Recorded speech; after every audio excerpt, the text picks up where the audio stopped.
और अब जिक्र मौसम का। लाहौर में रात गए मूसलाधार बारिश से मौसम खुशगवार हो गया। दूसरी जानिब ज़ियारत, तोबा चकजई, चमन समेत बलूचिस्तान के बेशतर इलाकों में बारिश हुई, जिसके बाद आज सूबे में गैर मामूली सर्दी की लहर दाखिल होने का इम्कान है। लाहौर में रात गए मूसलाधार बारिश से मौसम खुशगवार हो गया।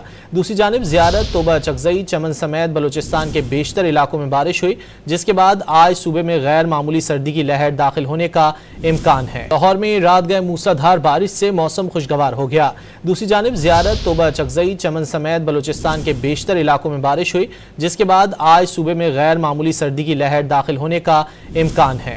लाहौर में रात गए मूसलाधार बारिश से मौसम खुशगवार हो गया। दूसरी जानिब ज़ियारत, तोबा चकजई, चमन समेत बलूचिस्तान के बेशतर इलाकों में बारिश हुई, जिसके बाद आज सूबे में गैर मामूली सर्दी की लहर दाखिल होने का इम्कान है। लाहौर में रात गए मूसलाधार बारिश से मौसम खुशगवार हो गया। दूसरी जानिब ज़ियारत, तोबा चकजई, चमन समेत बलूचिस्तान के बेशतर इलाकों में बारिश हुई, जिसके बाद आज सूबे में गैर मामूली सर्दी की लहर दाखिल होने का इम्कान है।